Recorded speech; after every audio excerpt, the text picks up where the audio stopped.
मुझे खुशी है उत्तर प्रदेश में।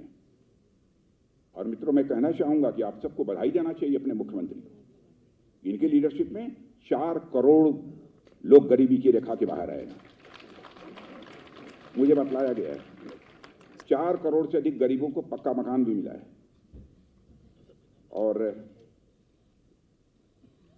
उत्तर प्रदेश की सरकार ने गरीबों को मकान देने के मामले में शायद सारे देश भर में पहला स्थान हासिल किया है। और मुझे प्रसन्नता है, इसके लिए भी मैं योगी जी आपको मैं बधाई देना चाहता हूं। 70% से ज्यादा घरों की रजिस्ट्री महिलाओं के नाम हुई है। इसके लिए भी आप बधाई के पात्र हैं। पहले की सरकारों को जहां घर बनने में 300 डेज 300 दिन लग जाते थे, अब कितने दिनों में होता है मनोज सिंह जी? अब 110 दिनों में हो रहे हैं। यही है ना गुड गवर्नेंस।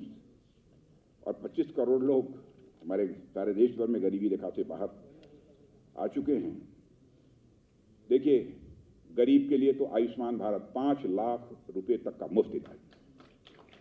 और यहां जो लोग बैठे होंगे जब 70 साल से ऊपर हो जाएंगे, चाहे किसी भी जाति के हों, किसी इनकम ग्रुप के होंगे, 5 लाख रुपए का आयुष्मान भारत योजना के अंतर्गत मुफ्त इलाज।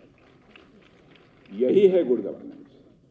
और आज का आयोजन जब पूरा देश और पूरा प्रदेश श्रद्धेय अटल जी की जन्म शताब्दी वर्ष के कार्यक्रम के साथ जुट रहा है, मुझे बताते हुए प्रसन्नता है कि जो यहां पे सुशासन सप्ताह का आयोजन किया गया था, इस आयोजन में शासन के जो विभिन्न विभाग उसमें भागीदार बने थे। उसमें 2,59,000 से अधिक जो लोक शिकायतें थी उनका निस्तारण के लिए उत्तर प्रदेश में हुआ, जो देश के अंदर नंबर 1 पर रहा है। इस सभी देश के अंदर उत्तर प्रदेश इसमें नंबर 1 पर रहा है। और मुख्यालय स्तर पर, मंडल स्तर पर और तहसील स्तर पर भी इस अवसर पर 16,223 कार्यशालाओं का आयोजन अकेले उत्तर प्रदेश ने किया है।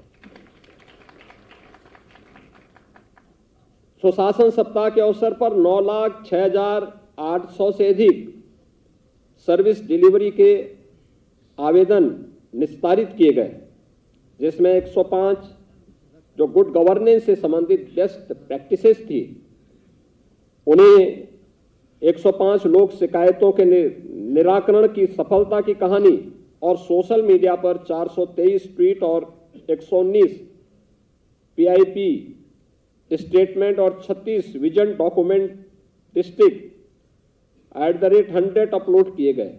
सुशासन के लिए सुरक्षा का भाव आवश्यक है। सुरक्षा का भाव बगैर जन सहभागिता के कभी संभव नहीं हो सकता। और एक घर के अंदर से सुरक्षा का भाव पैदा करना होगा। घर के अंदर व्यक्ति सुरक्षित है तो सामुदायिक रूप से भी सुरक्षा का भाव स्वतः स्फूर्त भाव के साथ पैदा होता हुआ दिखाई देगा। और हमें इसके लिए प्रशासन को, शासन को मजबूर करना होगा कि वह भी, और इसीलिए श्रद्धेय अटल जी और आदरणीय प्रधानमंत्री जी से प्रेरणा प्राप्त करते हुए सरकार ने जीरो टॉलरेंस की नीति सुरक्षा के मुद्दे पर पहले दिन से रखी है, जिसके परिणाम आज हम सबके सामने हैं। और सरकार इन मुद्दों को लेकर के निरंतर कार्य कर रही है।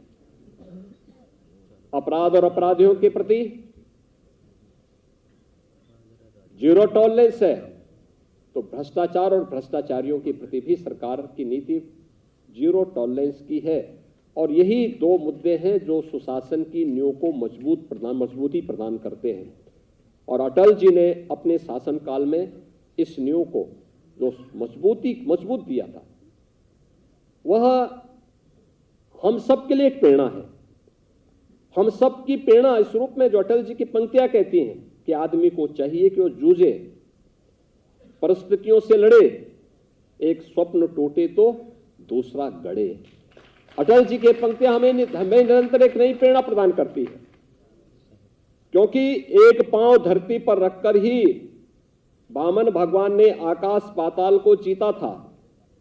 धरती ही धारण करती है, कोई इस पर भार न बने, मिथ्या अभिमान से न तने। ये अटल जी की वे पंक्तियां हैं जो हर भारतीय को, हर नागरिक को प्रेरित करती है। Yeah!